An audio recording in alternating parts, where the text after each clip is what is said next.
17 дугаар зууны Нидерланд. Багахан танигдсан нэгэн зураач Вермер Делфт хотынхоо дотоод ертөнцөөс совдон эмхтэй бүсгүй гих дүрийг бүтээсэн. Хэн болох нь тодорхойгүй энэ охин өнөөдөр дэлхийн уран зургийн хамгийн их анхаарал татсан дүрүүдээ нэг болсон.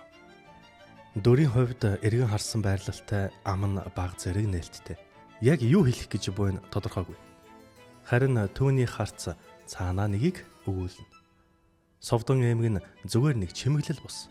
Энэ бол анхаарлын төв, гэрлийн ойд өртсөн цэг бөгөөд түүний дотоод тэнцвэр, гоо зүй, эмзэг чанарын бэлэгдэл мэт харагдана. Охины өмссөн толгойн альчуур хувцлалт нь тухайн үеийн Европын загвараас ихээхэн ялгаатай байгаа нь бусад зургуудтай харьцуулаад харахад илт. Ямар нэг этгээд онцлог эсвэл соёлын хослолын хэлбэр мэт. Энэ нь түүнийг үл таних, үл тайлбарлагдах байдлаар бүрхэж улам нууцлаг болгодог. Вермер энэ зурагт илүү тод өг, гэрэл сүүдрийн маш нарийн зохицол ашиглажээ. Энгийн хөх, шар өнгөний хослол нь охины дүрд дулаан, амьд мэдрэмж төрүүлнэ.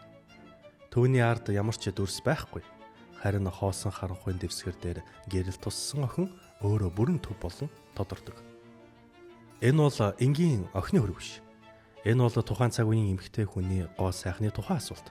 Анхаарлын төвд байхын эмзэглэл, хувь хүний мэдрэмжийг урлагийн хэлээр илэрхийлсэн бүтээл юм.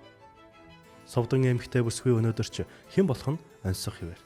Түүний гоо зүй, энгийн хэрнээ гүн гүнзгий илэрхийлэн үеийн үрд ард түмний сэтгэлийг татсаар байна. Энэ бүсгүй бол Нидерландын уран зургийн сонгодог дуу хоолой, урлагийн түүхэн дэх зөөлөн, хүчтэй, мартагдашгүй дүр юм.